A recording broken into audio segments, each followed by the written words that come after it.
And Colorado's General Assembly back in business this week, and they come back with a laundry list of issues to address across our state. Democrats hold big majorities in the state House and the Senate, but leaders say they still want to work closely with Republicans. Political specialist Sean Boyd has been at the Capitol most of the day, joins us now from our newsroom. And Sean, the session did get off to an unusual start. Hey, Karen, Republicans who are in the minority tried to elect their own Speaker of the House and failed. And one Democrat, Representative Tracy Burnett of Boulder County, resigned after she was charged with providing false information about where she lived to win re-election. More than a third of the General Assembly is new, first-time lawmakers, and Democrats not only have a majority in both chambers, they have a supermajority in the House, meaning they can override the governor's veto. They laid out an agenda today focused on issues that impact your pocketbook and public safety.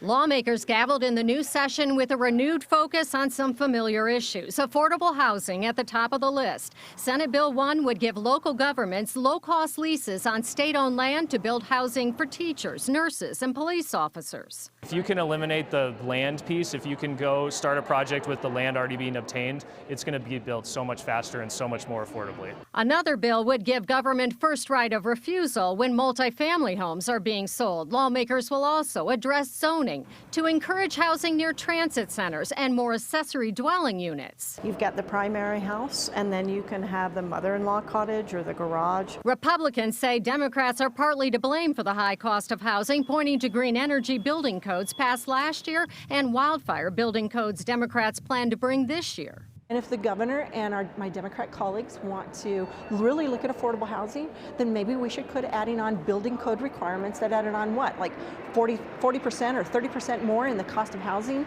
to rebuild from the Marshall Fire? We're going to hold the Democrats' feet to the fire on actually picking priorities. Speaking of wildfires, lawmakers will consider a bill to create a state-run insurance option for homeowners in high-risk areas. From affordable housing to affordable health care, Senator Dylan Roberts will bring a bill to cap the price of EpiPens at $20 to $30. Nobody should die or have serious health consequences just because they can't afford the life-saving prescription that they need. Public safety, another top issue. Lawmakers will consider a bill to make all auto thefts a felony, and Democrats plan to introduce a package of gun control bills, including a bill to expand the red flag law to include counselors, educators, and district attorneys. Our concealed carry laws, things, raising the minimum age, waiting periods, those are all in the myriad of concerns that we have. Among the other big legislation this session, bills to provide student loan forgiveness for child care workers and teachers, expand paid family leave, lower property taxes, and redirect all of our TABOR refunds to education. That should be an interesting one. As always, I will be at the Capitol keeping track of it all. Jim? All right, Sean, thanks very much. We look forward to it, as always.